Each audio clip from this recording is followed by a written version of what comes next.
Stage ઉપર બેઠેલા તમામ વડીલો, આગેવાનો, મહેમાન, અહીંયા આજુબાજુ ગામડેથી પધારેલા સરપંચશ્રીઓ, ઠાકોર સંઘના કાર્યકરો, સમાજના આગેવાનો, મારા યુવાન મિત્રો, વિદ્યાર્થીઓ, સૌને મારા નવઘણજી ઠાકોરના રામ રામ. આજે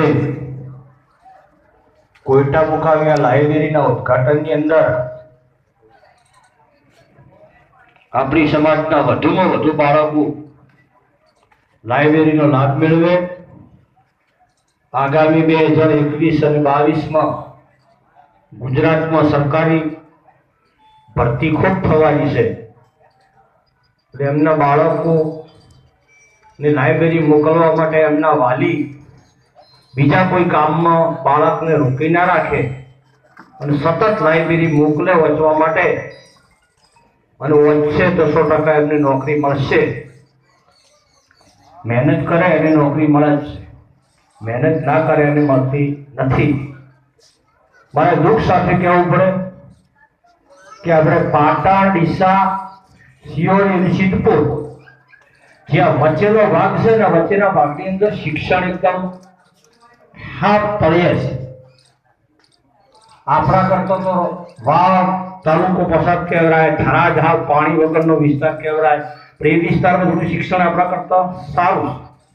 આપણે પાણીની સગવડ છે, પશુપાલનમાં લોકો કમાય છે, ભણવાની સગવડતા છે, પણ એટલું શિક્ષણ નથી. એટલે આપણી થોડી જાગૃતિ ઓછી છે. એટલે તમામ સમાજના વડીલોને વિનંતી કરું છું કે ઘેરથી સંપૂર્ણ બાળકોને શિક્ષણ તરફે ધ્યાન આપીને બાળકોને ભણાવો તો એમનો વિકાસ થશે.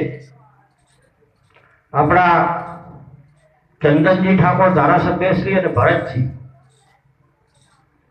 એ ગુજરાતમાં 182 ધારાસભ્યો છે.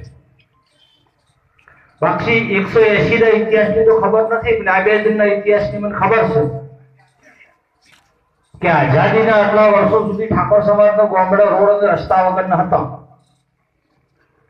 એ બંને ધારાસભ્ય ગામડાના પ્રવાસ કરી મેલ્લે ફરી પરા વિસ્તારમાં રોડ રસ્તા સાથે તમામ ગામ જોડી આપ્યા છે.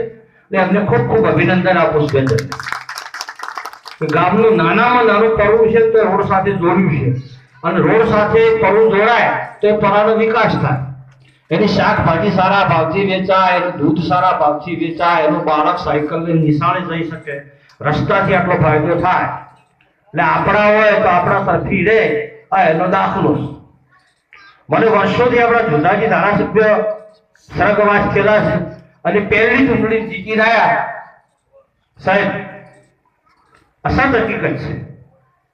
અને પંચમહાલના ધારાસભ્ય પ્રભાતસિંહ ચૌહાણ એમને મને ચા પીવા બોલાય.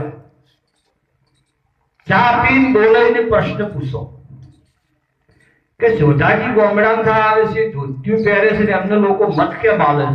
સાહેબ એક જ કારણથી મત આલે છે કે જોધાજીના ઘેર અમે મળવા જાય એટલે જોધાજી પોતે મોસો ઉપાડીને લઈ ઢાળી ગોદડું પાથરી ચા પાવે છે.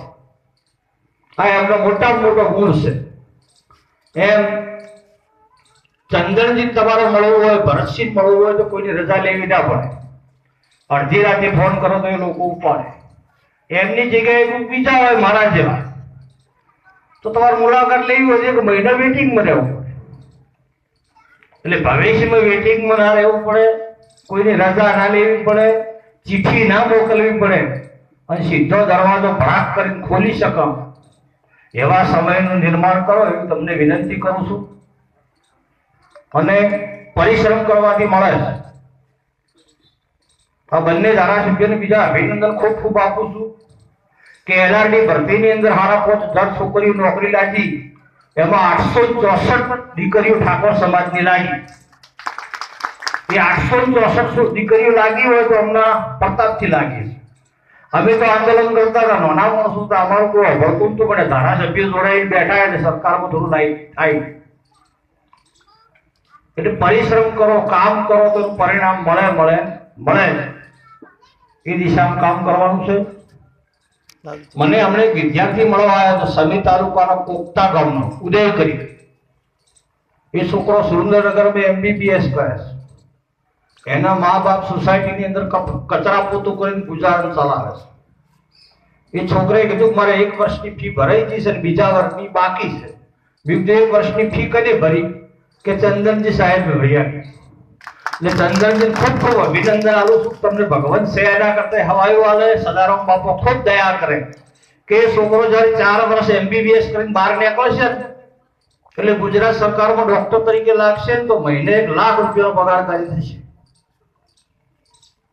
એટલે સૌથી સારામાં સારો વિષય તો MBBS છે. નોકરી જ ના ખોળવા જવી પડે.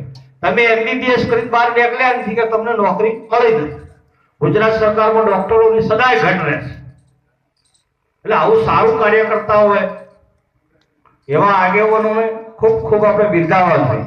આ કોઈટાની અંદર લાઇબ્રેરી ચાલુ કરી એ ભાઈ મહેશભાઈ, ગોવિંદભાઈ અને એમની સમગ્ર ટીમને ખૂબ ખૂબ અભિનંદન, ધન્યવાદ આપું છું કે તમે સારું કાર્ય કર્યું છે. મા ભવાની, સદારામ બાપા તમને ખૂબ લાંબુ આયુષ્ય આપે અને સદાય તમે આવા સારા કાર્ય કરો એ માતાજીની પ્રાર્થના કરું છું. આપ સૌએ મારું સન્માન કરી 2 શબ્દો કહેવાની તક આપી તે બદલ આપ સૌનો ખૂબ ખૂબ આભાર.